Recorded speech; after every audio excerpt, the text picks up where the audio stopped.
We have a pretty second-rate constitution. We have a very second-rate head of state and institution around him.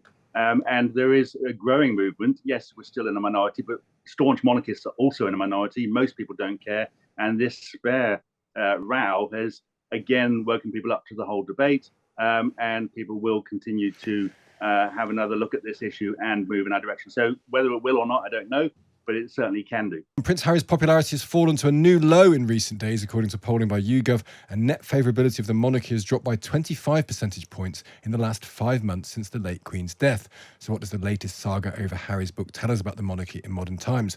We're joined now by Graham Smith, the chief executive at Republic, which campaigns to replace the monarchy with an elected head of state, and Times columnist Libby Purvis. Morning to both of you. Morning. Morning.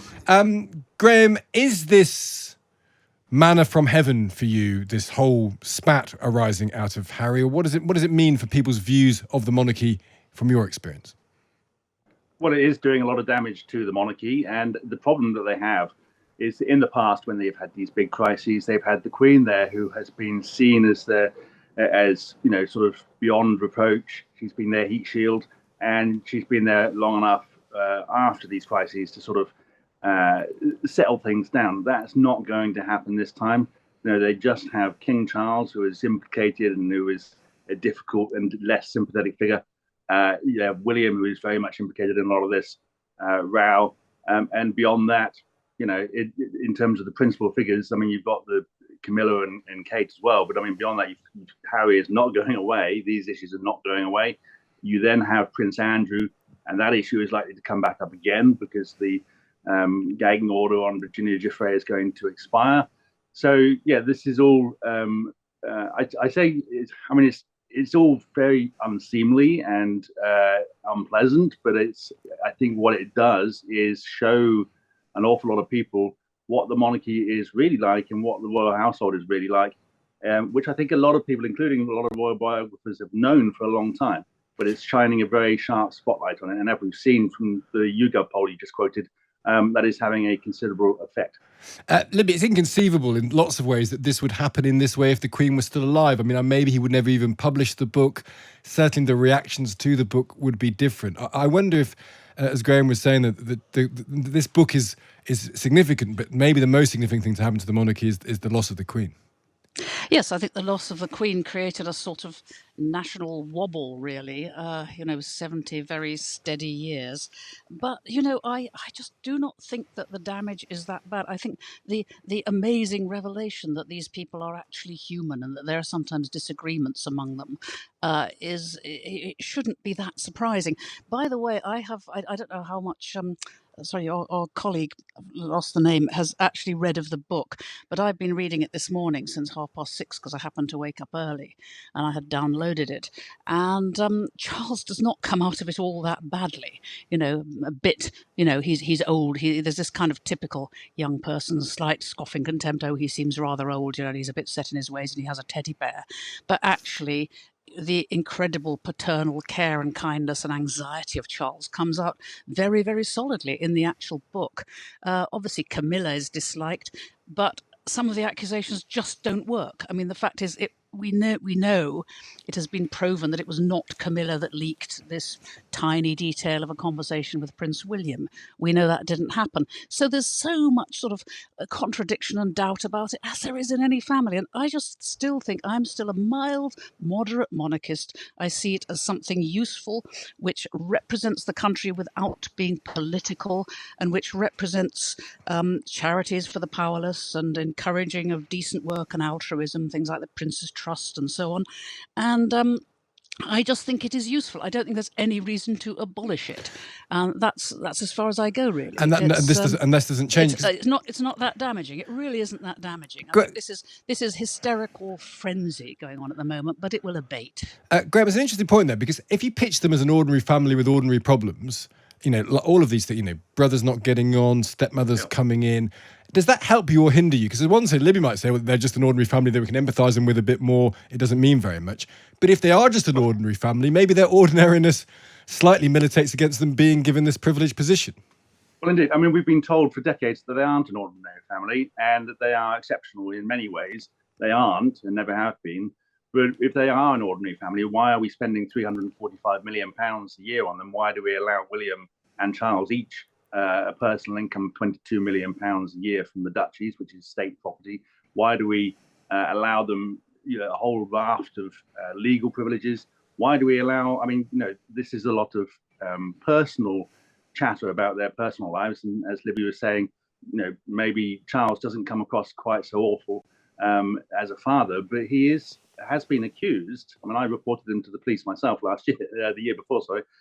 He has been accused of cash for honours accusations, which he has obviously denied.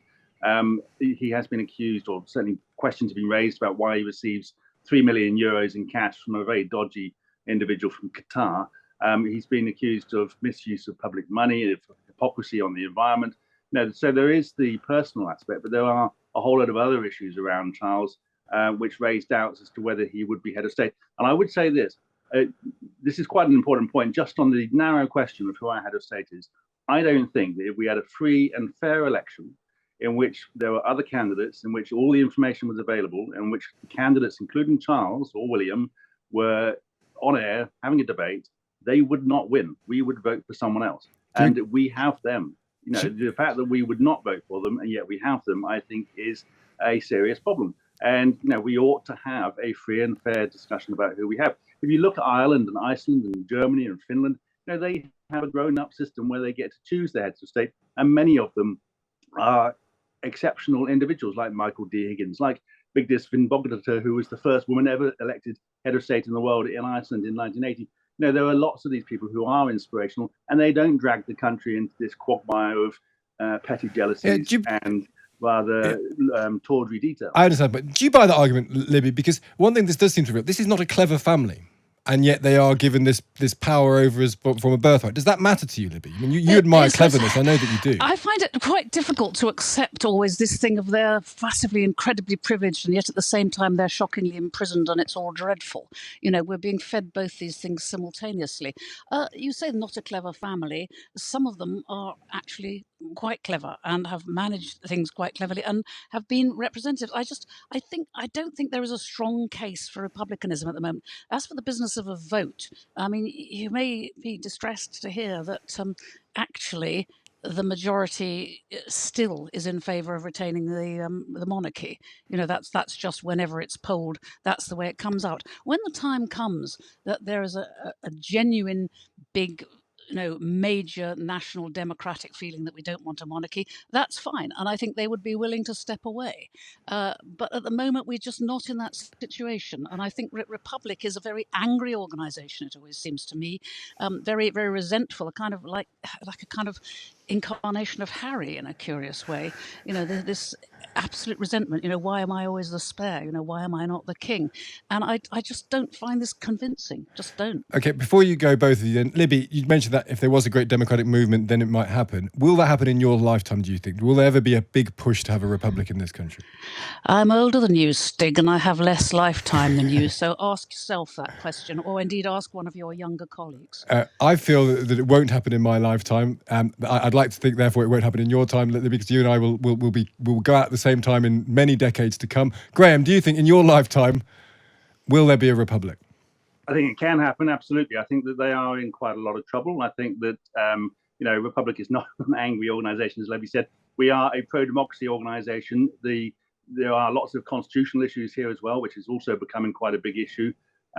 We have a pretty second-rate constitution. We have a very second-rate head of state and institution around him.